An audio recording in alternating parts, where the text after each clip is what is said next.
As for that apology, here is a pro tip for all them miscreants who haven't yet been outed. Timing is everything.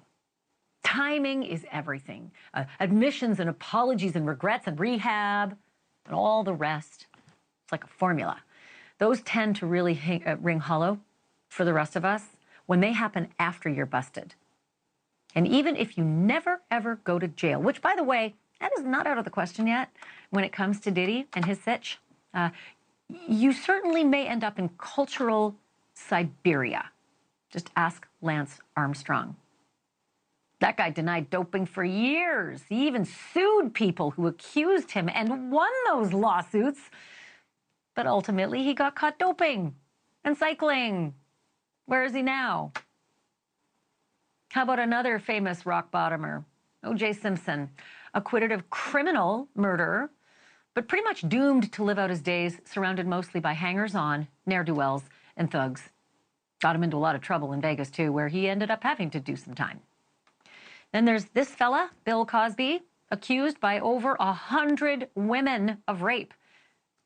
Skated in the criminal case, but who is he now, really? Persona non grata. Mostly, I would have to say, kind of the butt of jokes, Bill Cosby. Certainly not killing it on the comedy scene, even at his age.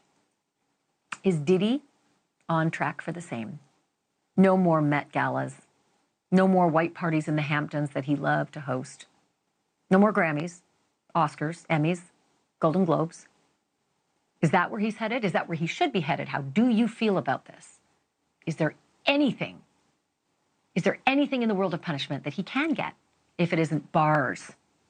For that, I turn to the human Wikipedia of the hip-hop world. DJ Vlad is a journalist and the creator of the Vlad TV YouTube channel, where he keeps his more than 5 million subscribers up to date on the latest in hip-hop and in sports entertainment. And he's been a regular on this show. I'm really glad to have you back. Thank you for doing this, Vlad.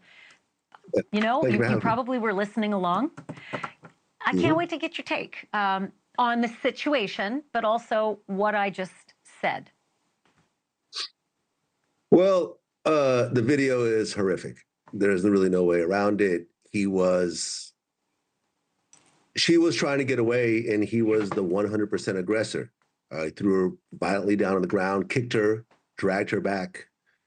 There's really no explanation that you could really give for something like this. She was clearly trying to get away, regardless of what happened in the room before that. Thank you for watching. Go to newsnationnow.com to find NewsNation on your television provider. And don't forget to click the red subscribe button below to get more of NewsNation's fact-driven, unbiased coverage.